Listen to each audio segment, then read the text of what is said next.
Livro do profeta Isaías, no capítulo 30, versículo 18 em diante. É o programa Virtude do Espírito abençoando você esta manhã, abençoando o seu coração, abençoando sua vida. Isaías, capítulo 30, no versículo 18. Aleluia.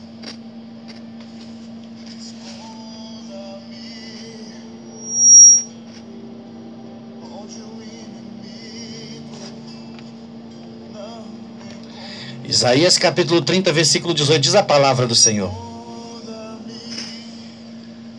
Diz a palavra do Senhor.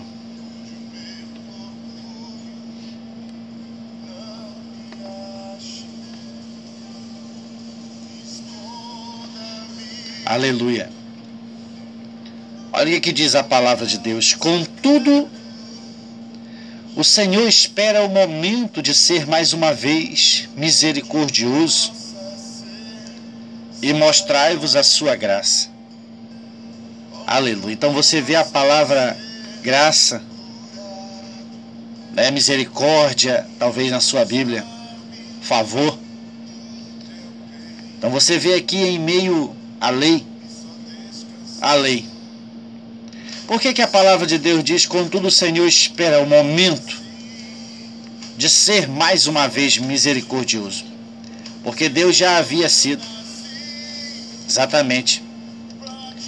Deus já havia sido misericordioso outrora, quando eles saíram do Egito, quando eles estavam no Egito, quando Deus livrou eles das pragas, das 10 pragas que ele trouxe sobre a terra do Egito. Era um momento de misericórdia de Deus, de graça, de favor.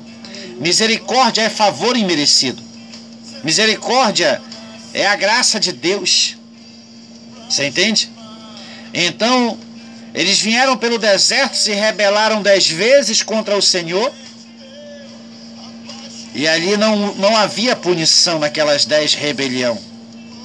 Por quê? Porque não existia uma lei, era tempo de misericórdia. Então veio o tempo da lei, e agora o Senhor estava esperando, porque o Senhor via o fracasso do seu povo. O Senhor via o seu povo distante dele, o seu povo padecendo, amaldiçoados por causa de uma lei que eles não conseguiram cumprir, e nem em verdade poderiam. Você entende? Então o Senhor, ele traz a promessa messiânica, a promessa do Messias. Ele fala aqui de uma nova era, uma era que o Senhor estava aguardando.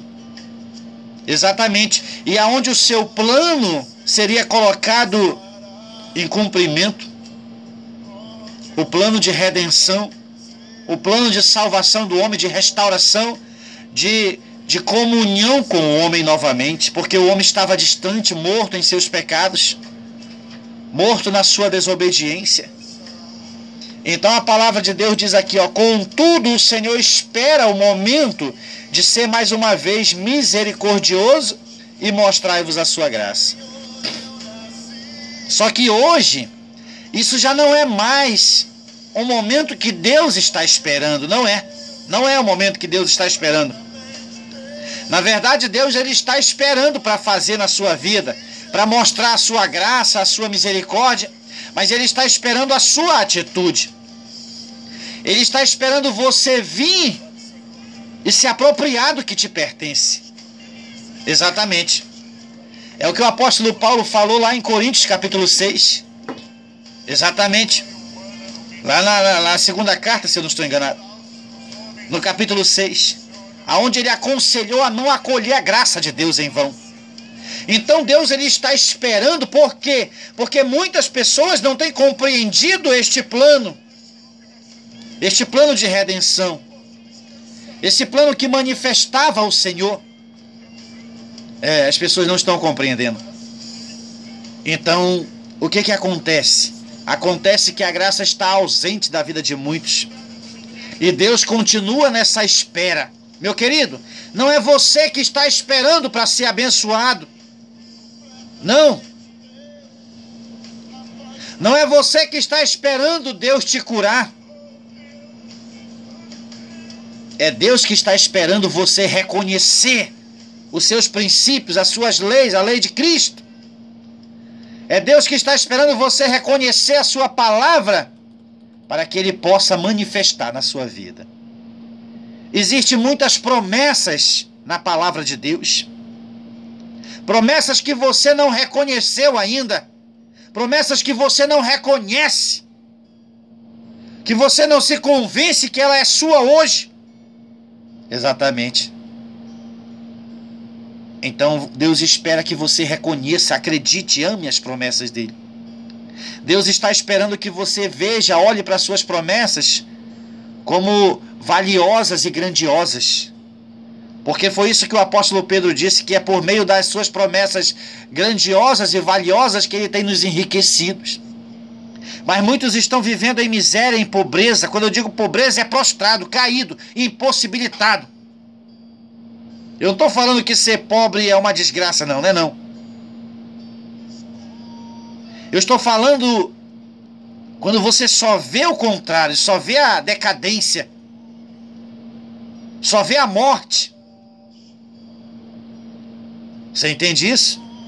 Então muitos estão vivendo desta maneira porque não reconhecem que esse tempo aqui se cumpriu, que Deus esperou, mas chegou o tempo de Ele agir.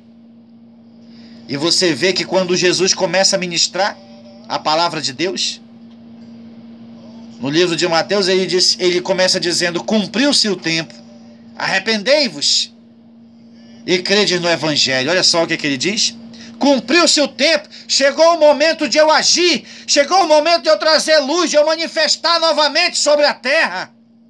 Chegou o momento. Exatamente. Então Deus, ele espera o momento, ele esperou. Só que esse momento chegou. Esse momento se cumpriu, esse tempo. E agora Deus está esperando é a sua atitude. Deus está esperando a sua ação.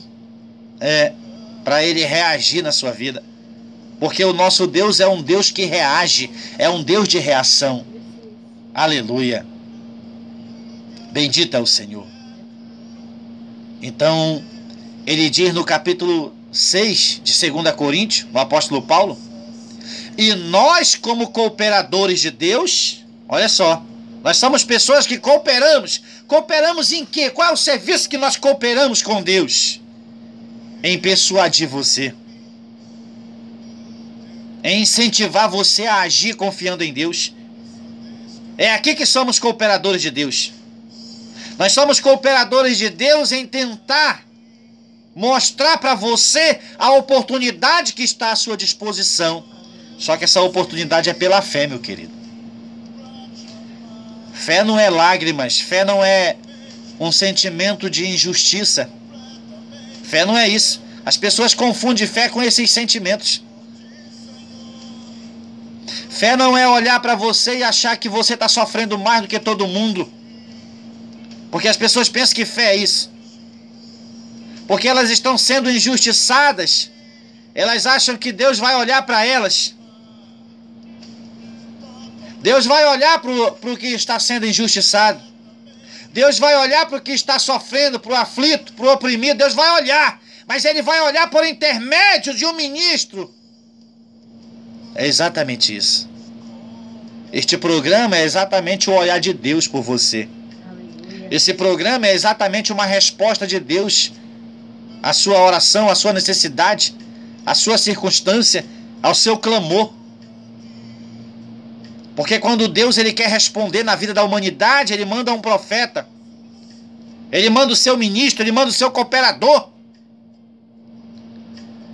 Aleluia. Quando os leões estavam atacando Samaria, quando o rei trouxe ali povos de outras nações para habitar em Samaria, e eles não conheciam as leis de Deus, então eles clamaram, eles rogaram, porque os leões estavam destruindo ali. Então o Senhor enviou um profeta para eles. Enviou um profeta. Exatamente. Para instruir o povo. É isso que Deus faz. Ele envia uma instrução para você. Porque a resposta de Deus dá-se por intermédio de uma instrução. Por intermédio de uma instrução. Você entende? Então, e nós como cooperadores de Deus, diz o apóstolo Paulo, vos exortamos a não acolher a graça de Deus de forma inútil.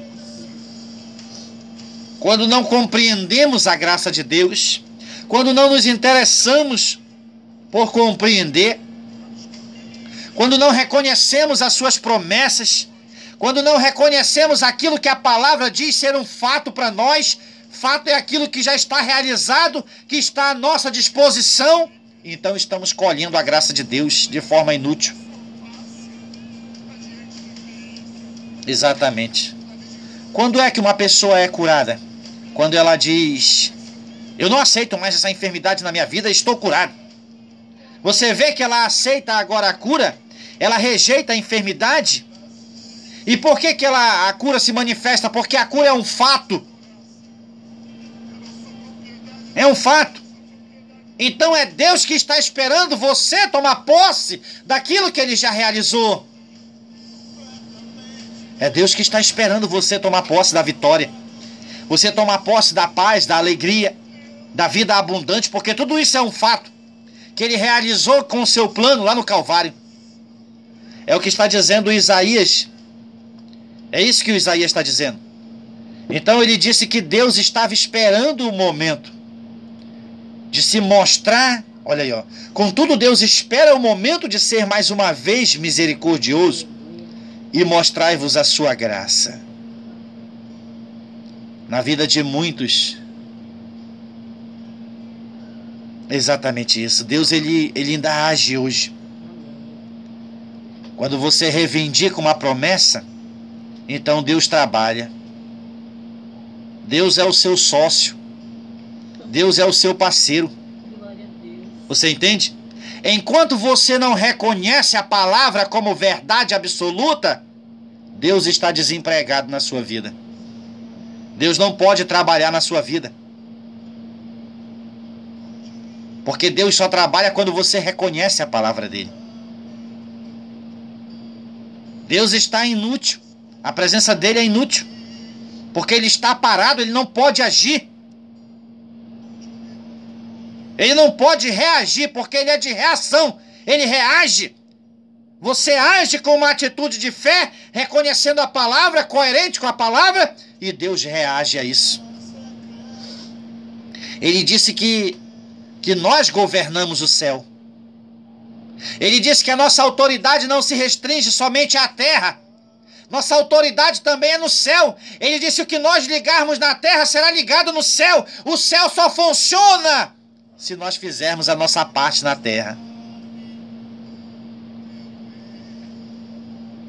As pessoas estão, como eu falei no início, dizendo: ah, não chegou o tempo disso, não chegou o tempo daquilo, não é o tempo de Deus ainda. E o diabo ri desse engano. Isso é um engano. Isso é um engano.